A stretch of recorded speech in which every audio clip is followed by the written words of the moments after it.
Hello दोस्तों, कैसे हो? आपका स्वागत है तिरपान स्टडी सेंटर में। आज जो हम करने जा रहे हैं सोशोलॉजी का टॉपिक। आज जो सोशोलॉजी के टॉपिक करेंगे वो कई मायने में बहुत इंपॉर्टेंट है। तो चलिए देखते हैं हमारा आज टॉपिक क्या है। ऊपरी दृष्टिकोण। देखिए दोस्तों, ये बहुत काफ़ी इंपॉर्टेंट रहेगा, जिसमें हम आरंभिक सभ्यता सिंधु घाटी सभ्यता के विषय में विस्तार पूर्वक जानेंगे कि ऊपरी दृष्टिकोण सभ्यताओं में जो है सिंधु घाटी सभ्यता की क्या स्थान रहा है। देखा जाए तो सिंधु घाटी सभ्यता जो है 3000 से 2000 ईस्वी पूर्व में जो है लिया जा रहा है। भारत में सामाजिक चिंतन का आरंभ जो है मोहनजोदाड़ो की खोज से माना जा रहा है, क्योंकि भारत में चिंतन यहीं से शुरू भी हुआ था। इस सभ्यता में एक शहर का निर्माण कोई 5000 वर्ष पूर्व हुआ था, और इन खोजों में ज्ञात होता है कि उस समय जो है लोगों की जीवन पद्धति क्या थी। जो कुछ अवशेष हमें मिलते हैं उनसे प्राप्त होती है, और कुछ अवशेष शक्तियों के रूप में माँ को बताते हैं।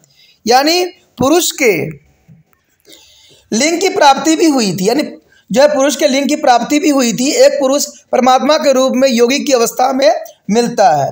कई विद्वानों का कहना है कि यह योगी का स्वभाव भगवान शिव का आरंभिक स्वरूप हो सकता है। कुछ पुरातत्वविद कहते हैं कि शिव की उपासना लिंग के रूप में सिंधु घाटी सभ्यता से ही आरंभ होती है। तो देखिए, कहते हैं सबकी अपनी विचारधारा है, सबके अपने विचार हैं, लेकिन इसकी जो है बहुत सी प्रमाणिकता हमें मिली है। इससे हम इसको जो है नज़रअंदाज भी करना हमारे लिए संभव नहीं है। तो कहते हैं, देखा जाए तो सिंधु घाटी की सभ्यता जो है बहुत पुरानी सभ्यता में से एक है, जिसमें हर चीज़ विद्वान थी। कहते हैं ये सभ्यता पुण्य रूप से काफ़ी सभ्य हो गई थी, और सभ्य होने के पश्चात कई कारणों से ये विघटित भी हुई, और इन कारणों का चर्चा जो है हम बाद में करेंगे। लेकिन उससे पहले हम देखते हैं हम वेद।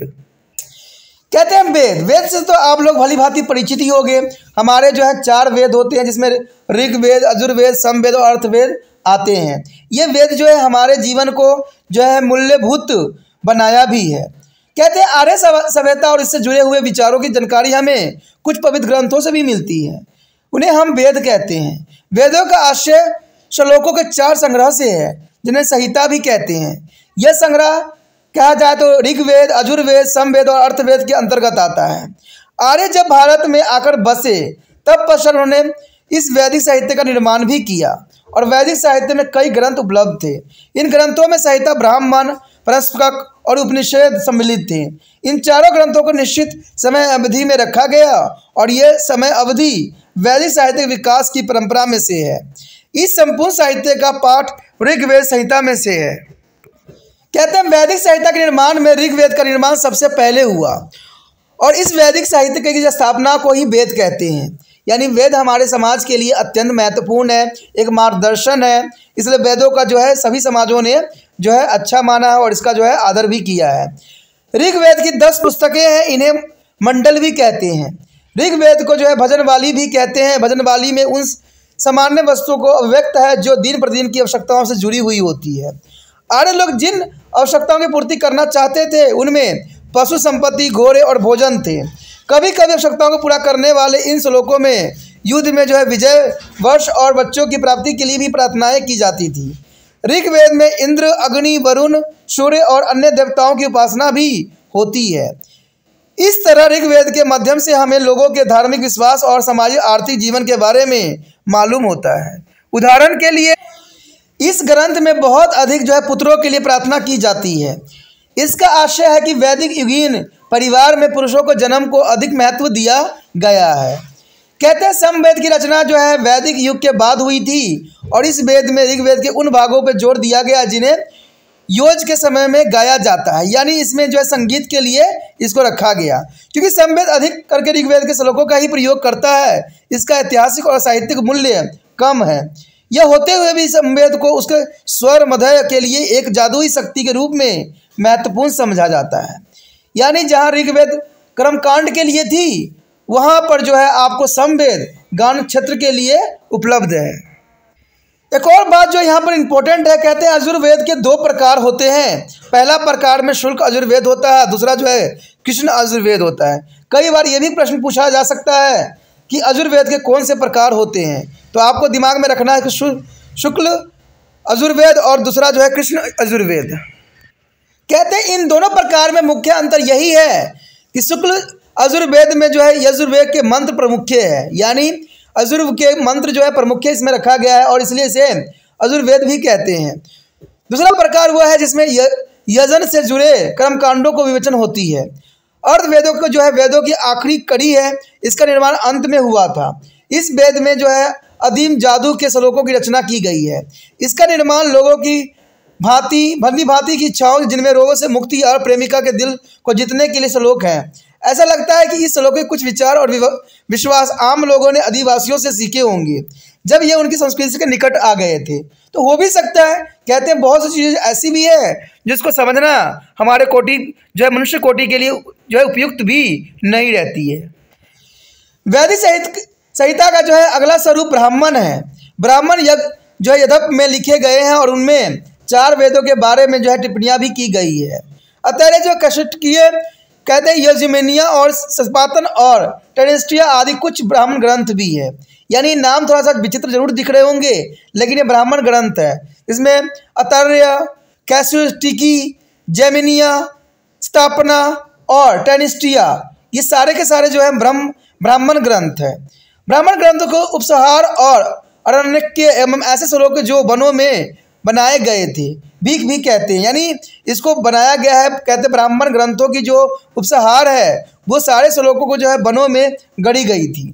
ऐसा लगता है कि ब्राह्मणों के अनेक श्लोक इसी गोपनीय थे कि उन्हें केवल जंगल में ही बनाया जा सकता था और इसका अध्ययन भी जंगलों में ही हो सकता था। ये श्लोक यज्ञ के कर्मकांड से जुड़े हुए थे तथा इनका उद्देश्य कर्मकांड के दर्शन के विवेचन करना ही था। यानी कई मायने में देखा जाए तो ये जो थी ब्राह्मण ग्रंथ वो कई मायने में लोगों के लिए बहुत ही जो है महत्वपूर्ण भी साबित हो रही थी। कहते हैं ऋग्वेद, सामवेद, यजुर्वेद, अर्थवेद 4 वेद हैं। इसका जो प्रामाण्य का निर्माण संभवतः जंगलों में हुआ था और उपनिषद भारतीय चिंतन की अंतिम आधार माना गया था। उसके पश्चात हमारे समक्ष आता है पुण्य विचार का युग, यानी पुण्य विचार करने का युग भी थी। कहते उपनिषदों के निर्माण के बाद जो नया युग आया वो भक्ति युग था।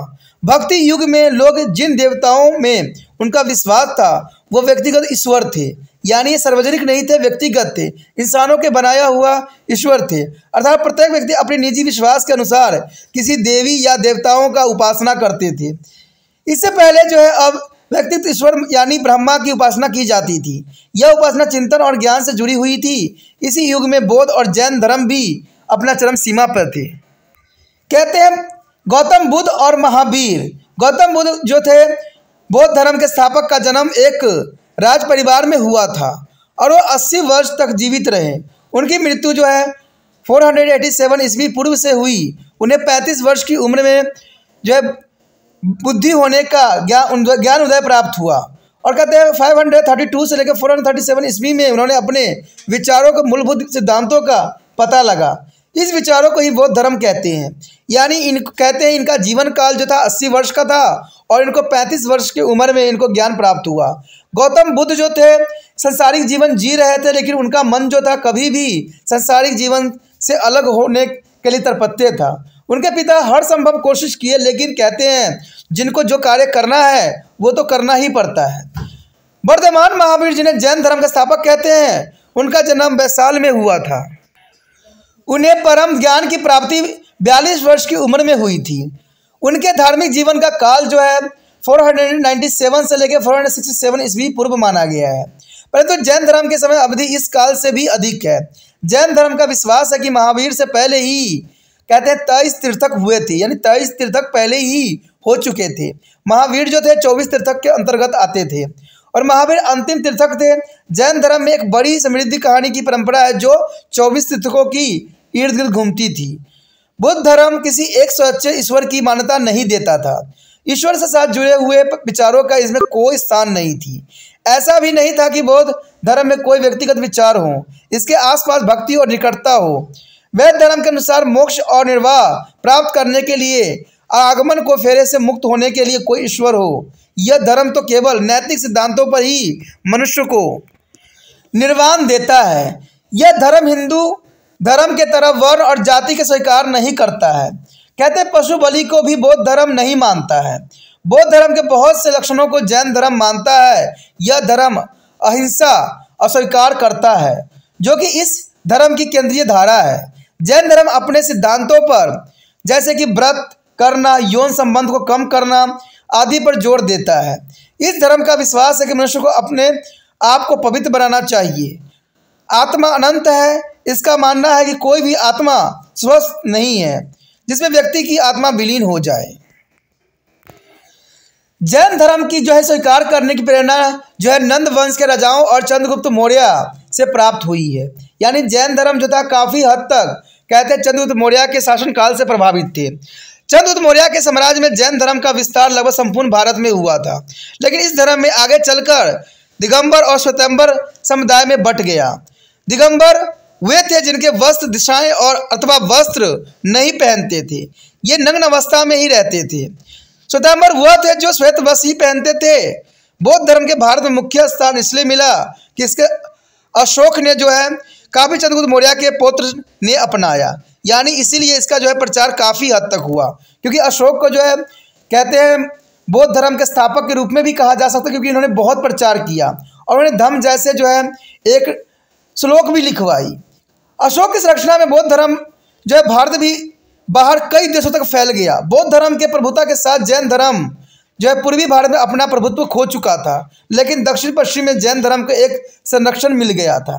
तो इसी वजह से अशोक ने अपने कई जगहों पर श्लोक लिखवाया, जिसको धम्म के नाम से प्रचलित हुआ। धम्म का अर्थ था कि वो श्लोक जो महात्मा बुद्ध ने ज्ञान के रूप में दिया था, उसको उन्होंने बड़े बड़े चट्टानों पर लिखवाया, और धम्म था उनकी माता के नाम से इसका उच्चारण धम्म के रूप में किया गया। तो इस प्रकार अशोक ने कई जगहों पर बौद्ध धर्म का प्रचार किया, और इस वजह से बौद्ध धर्म था इसमें अपने इस समय के दौरान काफ़ी फैल चुकी थी। उसके पश्चात हमारे समक्ष आता ब्राह्मणवाद का पुण्य उत्थान। कहते हैं इतिहासकार ईसा से 4वीं शताब्दी बाद के समय को एक बहुत बड़ा परिवर्तन मानते हैं। इस समय के बाद ब्राह्मण धर्म यानी हिंदू धर्म धीरे धीरे प्रभुताशाली हो गई और बौद्ध और जैन धर्म कमज़ोर होता चला गया। 12वीं शताब्दी के बाद भारत में बौद्ध धर्म लगभग समाप्त सी हो गई और जैन धर्म पश्चिम और दक्षिण भारत में एक स्थायी धर्म की तरह विकसित हुआ। बौद्ध और जैन धर्म के क्रमगत पतन के बाद हिंदू धर्म प्रभुत्व में आ गया। इस पतन और विकास की प्रक्रिया में भारत में जो धार्मिक सहजातीय थी, इसमें से कई नए धार्मिक संप्रदाय विकास हुआ, और इस संप्रदाय के शैव, शक्ति और वैष्णव कहते हैं। जैसे कि हम जानते हैं कि शैव धर्म शिव की पूजा करते थे, शक्ति का सरोकार पार्वती से थी, और वैष्णव धर्म का आधारशील विष्णु और उसके अवतारों से थे।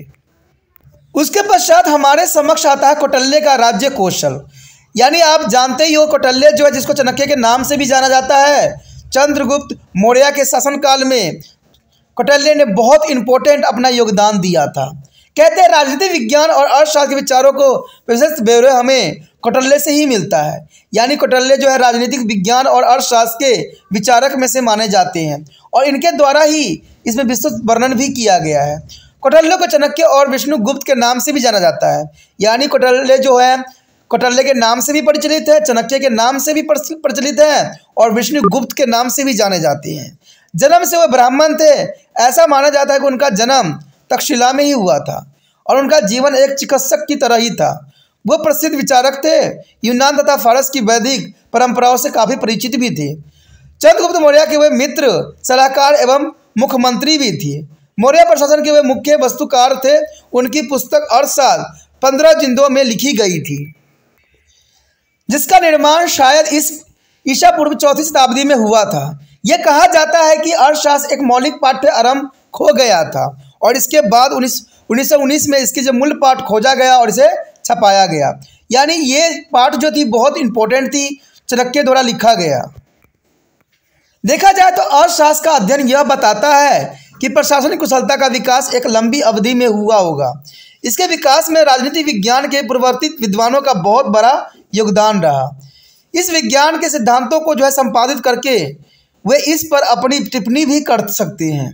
इस टिप्पणी में वे शुक्र और बृहस्पति नाम के 2 राजनीतिक विचारकों का विस्तार से विवरण भी देते हैं।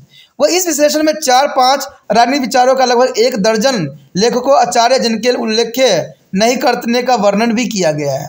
यानी अर्थशास्त्र का अध्ययन करना कई मायने में फायदेमंद होता है, क्योंकि इसमें शुक्र बृहस्पति के नाम से भी राजनीतिक विचारकों का विवरण यहाँ पर प्रस्तुत किया गया है। और कहते हैं इसमें दर्जनों लेखक आचार्य और जिनका उल्लेख इसमें नहीं भी है, लेकिन फिर भी उनका विचारधारा यहाँ पर देखने को मिलता है।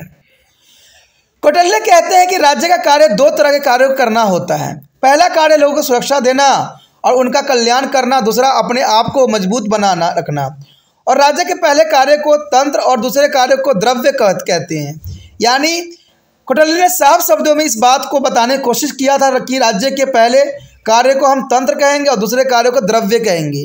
अर्थशास्त्र को इस तरह से उन्होंने जमाया है, जिसमें पहला स्थान तंत्र का है और दूसरा स्थान द्रव्य का है। कहते हैं आरंभ में कहा गया है कि अर्थशास्त्र को 15 खंडों में विभाजित किया जा सकता है। पहले से 5 खंड तंत्र थे और तंत्र बताया गया है कि राजा को किस तरह अनुशासन व प्रशासन में रहना चाहिए और उसे कर्तव्य क्या है, उसे किस तरह दंड के प्राधिकार में रखना चाहिए। उसे यह भी बताना चाहिए कि वह अधिकृत तंत्र के कैसे स्थापित करे, इस अधिकारों को विभिन्न विभागों को कैसे देखे। यानी राजा की हर एक पहलू के विषय में यहाँ पर चर्चा की गई थी। यानी राजा को कैसे करना है, राजा को कैसे प्रजा को नियंत्रित करना है, राष्ट्र के व्यवहारों को भी कैसे देखे, इसका भी विवरण इसमें मिल रहा है। नागरिक एवं अपराध संबंधी कानून देखे और असामाजिक तत्वों तथा अधिकारों के भुगतान का नियंत्रण भी इसमें पूरी तरह से लिखी गई थी। यानी चाणक्य ने जो 15 खंड में विभाजित इसको किया था, उसमें हर एक राजनीतिक विषय में विस्तार पूर्वक चर्चा की गई थी। कहते हैं अर्थशास्त्र खंड 6 से 14 तक द्रव्य के क्षेत्र में आते हैं। इसमें राज्य के लक्षणों के विदेशी नीति, खतरे और कठिनाई जो राजा के सिर पर आती है, प्राकृतिक आपदा जैसे कि बाढ़, सूखा, फौजी आक्रमण आदि को लिया गया है। अर्थशास्त्र में तकनीकी पद जो राजनीति के काम में आते हैं उनका विवरण भी है। अर्थशास्त्र का तात्पर्य राज्य नीति, राजनीतिक दर्शन अर्थात राज्य धर्म और दंड के कानून दंड नीति से है। यानी देखा जाए तो अर्थशास्त्र का मुख्य राजनीतिक दर्शन और राजधर्म और दंड के कानून दंड नीति से ही लिया गया है। इस भांति अर्थशास्त्र में राज्य की नीति, दंड नीति आते हैं और यहाँ पर अर्थशास्त्र में अपने आप को राज्य और सामाजिक संबंधों को जोड़ने कर भी देखा गया है। कुछ विशेषज्ञों का कहना है कि अर्थशास्त्र और कुछ नहीं होकर राजनीतिक अर्थनीति का ही पाठ है। राजा का मुख्य उद्देश्य है कि वह राज्य की धन दौलत का प्रबंधन करे। उनका अर्थ से तात्पर्य राज्य के वित्तीय पहलू से भी है। अर्थशास्त्र की व्याख्या करने वाले विद्वान कहते हैं कि कौटिल्य ने राज्य को असीमित अधिकार दिए हुए हैं। उसके लिए प्रत्येक राजा चक्रवर्ती है और इसका तात्पर्य यह है कि राजा के सारे विश्व पर शासन करने का अधिकार भी है। प्रशासन देश की आर्थिक जीवन की पद्धति को नियमित भी करती है। राज्य के सभी स्थानों की पूंजी पर अधिकार राज्य का है। यानी राज्यों का प्रत्यक्ष रूप से अपराधियों और गुलामों पर नियंत्रण रखने का अधिकार भी है। खाने, मत्स्य पालन, खेत खलिहान, जंगल आदि पर राज्य का सदैव ही अधिकार रहेगा। कहते हैं इन पर प्रशासन चलाने के लिए राजा ठेकेदार भी रख सकता है। राजा अपना खुफिया पुलिस के माध्यम से सजा भी दे सकता है। अपराधियों को कड़ी से कड़ी सजा भी दे सकता है।